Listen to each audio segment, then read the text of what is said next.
আমন্ত্রণ দীপ্ত সংবাদে আপনাদের সাথে আছি আমি ইয়াসমিন সুমনা। ত্রয়োদশ জাতীয় সংসদ নির্বাচনে বড় জয় পেয়েছে বাংলাদেশ জাতীয়তাবাদী দল বিএনপি। এখন পর্যন্ত প্রকাশিত কেন্দ্রভিত্তিক বেসরকারি ফলাফলের দলটি ২১২ আসনের মাইলফলক অতিক্রম করেছে। বিপরীতে জামায়াত জোটের প্রাপ্ত আসনের সংখ্যা ৭৬টি। এছাড়া স্বতন্ত্র প্রার্থী হিসেবে পাশ করেছেন ৮ জন। ত্রয়োদশ জাতীয় সংসদ নির্বাচনে ২৯৯টি আসনে ভোট হয়েছে। একজন প্রার্থীর মৃত্যুর কারণে শেরপুর ৩ আসনে নির্বাচন হয়নি। ফলাফল ঘোষণা স্থগিত রয়েছে চট্টগ্রামের ২টি আসনের। ১২ ফেব্রুয়ারি একটি বিচ্ছিন্ন ঘটনা ছাড়া অনেকটা অবাধ সুষ্ঠুভাবে সম্পন্ন হয়েছে জাতীয় সংসদ নির্বাচন ও গণভোট।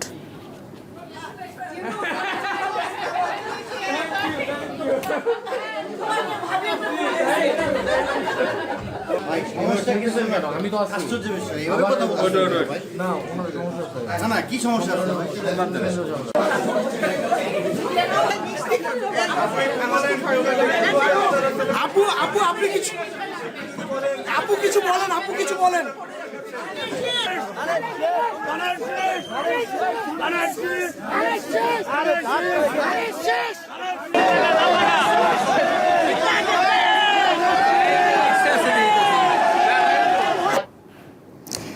নির্বাচনে বিপুল সংখ্যক আসনে বিজয়ের পর বাদজুমা মসজিদে দোয়া কর্মসূচি পালন করছে বিএনপি।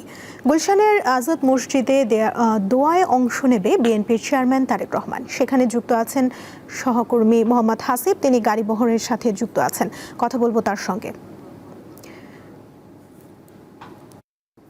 হাসিব, তারেক রহমান কি এসে পৌঁছেছেন? আর দোয়া কর্মসূচির বিষয়ে বিস্তারিত কি তথ্য রয়েছে আপনার কাছে, আমাদের জানাবেন।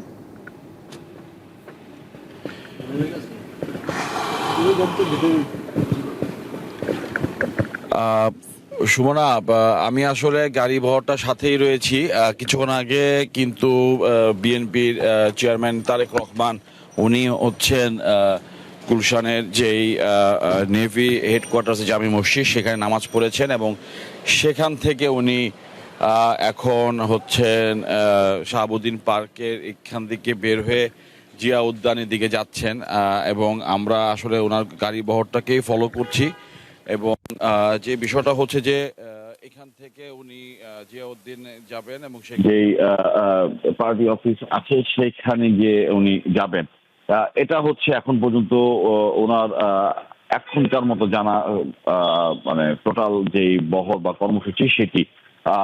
এরপরে একটি সংবাদ সম্মেলন উনি করবেন তেমনটা আমরা শুনেছি, কিন্তু সেটা আসলে এখনো ওনার প্রেস উইং থেকে আমাদেরকে নিশ্চিতভাবে কিছু বলতে পারেনি বা জানায়নি। তবে জিয়া উদ্যানের দিকে উনি যাবেন, সেখানে ওনার বাবা মার কবর জিয়ারত করে তারপরে উনি আবার পার্টি অফিসে আসবেন। এই পর্যন্ত আসলে ওনার যেই শিডিউলটা সেটা আসলে আমরা নিশ্চিত হতে পেরেছি।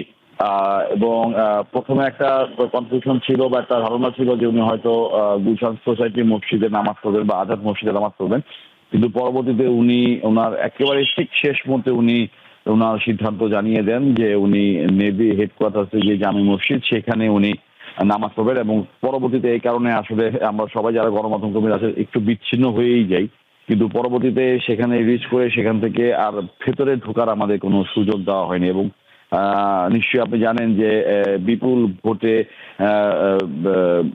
এবারে ত্রয়োদশ জাতীয় সংসদ নির্বাচন গণভোটে বিএনপি বিজয়ী হয়েছে এবং উনি কিন্তু ওনার সকল নেতাকর্মী যারা আছেন ওনাদের দলের যে কোনো তাদেরকে নির্দেশনা দিয়েছেন যে কোনো রকমের বিজয় উৎসব বা বিজয় মিছিল না করতে, যার ফলে কিন্তু 11:30 সময় যেটা প্রেস ব্রিফিং হওয়ার কথা ছিল বিএনপি নির্বাচন পরিচালনা কমিটির মুখপাত্র যে ব্রিফ কথা ছিল সেটিও কিন্তু বাতিল করা হয় পরবর্তীতে।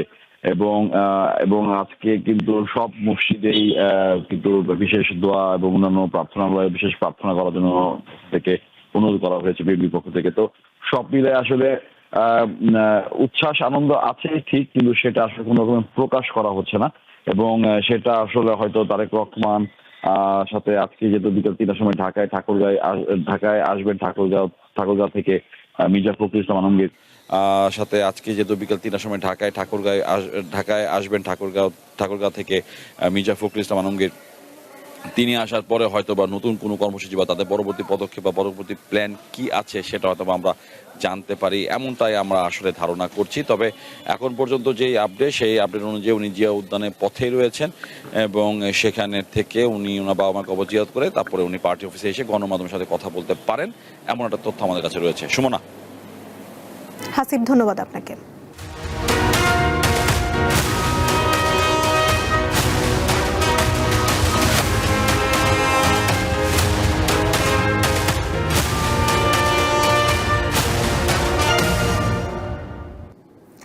দর্শক, আপনারা দেখছেন বিআরবি কেবলস নিবেদিত ভোটের সংবাদ।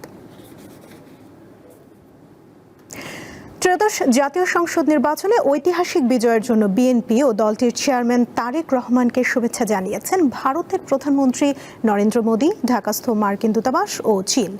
শুক্রবার সকালে বিএনপির চেয়ারম্যান তারেক রহমানকে অভিনন্দন জানিয়ে সামাজিক যোগাযোগ মাধ্যম এক্সে পোস্ট করেন ভারতের প্রধানমন্ত্রী। তিনি বাংলাদেশের সংসদ নির্বাচনে বিএনপির বড় জয়ে নেতৃত্ব দেওয়ার জন্য তারেক রহমানকে উষ্ণ অভিনন্দন জানান। এই জয়ে তারেক রহমানের নেতৃত্বের প্রতি বাংলাদেশের মানুষের ভরসা প্রকাশ পেয়েছে জানিয়ে গণতান্ত্রিক, প্রগতিশীল ও অন্তর্ভুক্তিমূলক বাংলাদেশের প্রতি ভারতের সমর্থন অব্যাহত থাকবে বলেও জানান মোদী। এছাড়া ভারত বাংলাদেশের সম্পর্ককে আরও শক্তিশালী করতে তারেক রহমানের সঙ্গে কাজ করার জন্য মোদী আগ্রহ জানান।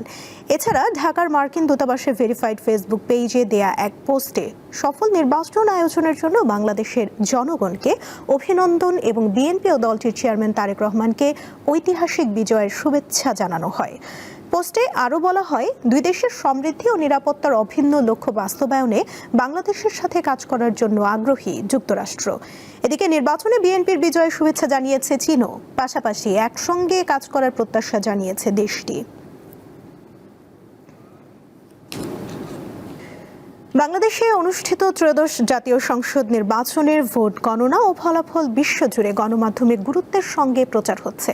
BBC, CNN, AFP, Reuters, Al Jazeera ও এনডিটিভি সহ আন্তর্জাতিক গণমাধ্যমগুলোতে ভোট গণনার চিত্র ও বিশ্লেষণ উঠে এসেছে। ভারতীয় গণমাধ্যম এনডিটিভির প্রতিবেদনে বলা হয়, বাংলাদেশের নির্বাচনে তারেক রহমানের নেতৃত্বাধীন বিএনপি বিপুল জয়ের পথে। প্রতিবেদনে গণভোটের কথাও গুরুত্ব সহকারে উল্লেখ করা হয়। বিবিসি এই নির্বাচনে বিএনপি জয়ের দিকে এগিয়ে যাচ্ছে বলে জানিয়েছে। বাংলাদেশের সংসদীয় নির্বাচনে বিএনপি জয়ী শিরোনামে প্রতিবেদন করেছে বার্তা সংস্থা রয়টার্স। এর মাধ্যমে দেশের রাজনৈতিক স্থিতিশীলতা পুনরুদ্ধারের আশা করা হচ্ছে বলে রয়টার্সের প্রতিবেদনে উল্লেখ করা হয়। বিএনপির চেয়ারম্যান তারেক রহমান বাংলাদেশের পরবর্তী প্রধানমন্ত্রী হতে চলেছেন বলে জানিয়েছে এবিসি নিউজ। কাতার ভিত্তিক সম্প্রচার মাধ্যম আল জাজিরা বলছে, বৃহস্পতিবারের ঐতিহাসিক নির্বাচনে সংখ্যাগরিষ্ঠতা পেয়েছে বিএনপি এবং পরবর্তী সরকার গঠন করবে তারা।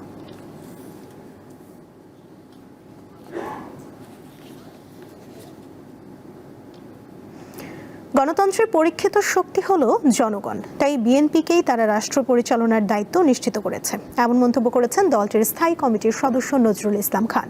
শুক্রবার রাজধানীর আগারগাঁওয়ে নির্বাচন কমিশনে তিনি কথা বলেন। এ সময় দেশের সকল নাগরিকদের প্রতি কৃতজ্ঞতা প্রকাশ করেন বিএনপির এই নেতা। 2/3 বেশি আসনে বিএনপি বিজয়ী হয়েছে এবং বিএনপির সঙ্গে যারা যুক্ত ছিলেন জোটে তাদেরও অনেকেই বিজয়ী হয়েছেন। কাজে আমরা মনে করি যে এর মাধ্যমে জনগণ আগামী 5 বছর বাংলাদেশের জনগণের কল্যাণের দায়িত্ব তারা বিএনপি এবং বিএনপির নেতা জনাব তারেক রহমানের উপর অর্পণ করেছেন। এই ছিল এখনকার মতো। এরপর বেলা 3টায় ভোটের সংবাদ দেখার আমন্ত্রণ জানিয়ে শেষ করছি। ধন্যবাদ সবাইকে।